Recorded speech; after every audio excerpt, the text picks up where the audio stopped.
Okay, so this is one of my poems by Robert Frost. It's called Choose Something Like a Star. Okay, so from this poem, after I did some research about Robert Frost, I found that he tends to talk about some controversial topics in his poems, but you have to dig deeper to actually find these topics because on the surface it doesn't look like much of a controversial poem. But And he tends to use a lot of metaphors to cover up the controversy, so you have to really look into it, and then, if you have to, you're going to have to look up stuff to really understand what he's talking about. exactly the metaphors and the connotations of his diction choice is also really prominent in figuring out what exactly he means. So overall, just to give the basis, he is the speaker of the poem is talking to a star. And the star is a metaphor, and it becomes personified by the way that the man regards it. The man regards it as being able to speak to him, as being able to give him some sort of knowledge. Robert Frost is playing on the fact that human nature seems to want something to believe in, to want something like a higher power that we can regard as powerful, that can teach us stuff, that can give us knowledge. Right.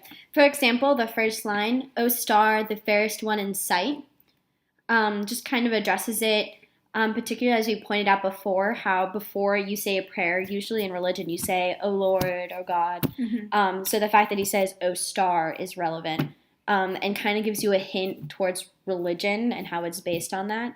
And like just words to describe it as the fairest one and the one that's in sight. Right. Exactly. Just like the next line, he uses the word loftiness, which means like highness and like admirable. And highness is also like a literal and figurative term to describe the star. Like obviously, literally, the star is above him, but also it's above him in the fact that it's more powerful, it's more knowledgeable, because it's the unknown.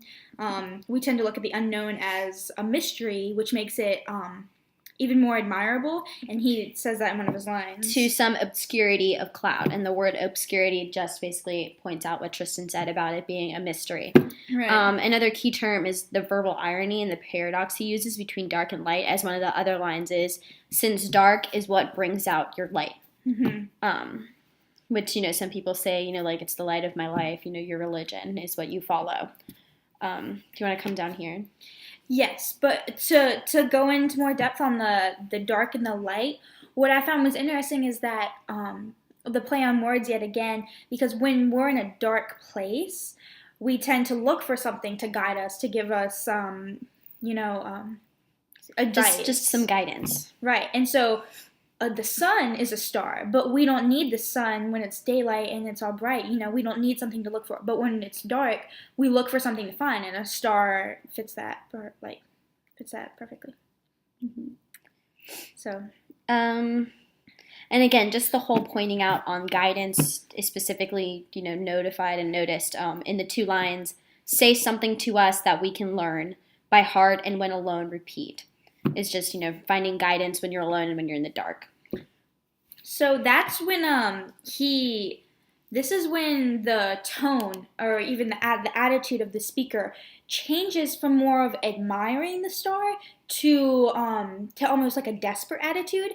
The speaker says, "Say something, say something," and he uses repetition and an exclamation point after they say something.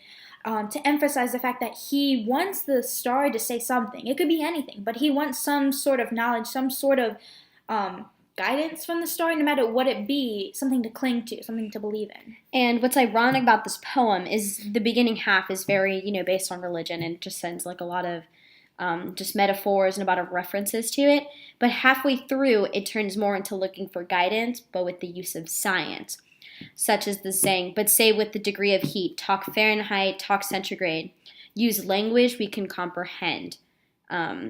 And another line, "Tell us what elements you blend." It's very scientific. Mm-hmm. And by, the line, "use language we can comprehend," common communication, it's how people, relate to each other and how you can understand, versus religion is something you can't comprehend because it's the unknown and you never really know what's, if it's true, if it's not true. It shows that he's almost frustrated with it because it is so known. Like, people get frustrated with God. Like, what are you trying to tell me? And he doesn't know. And however, he switches to science because science, of course, is is very proven and it's based. Yes, it's fact based, so it's it's true. So we see this religion science controversy here because looking back in history, there's always that the Catholic Church always put down any attempt like that about the universe. People wanted to learn more about that, and they kind of science and religion doesn't go right. together. They kind of clash a little bit because science can sometimes disprove things that religion believes in. So,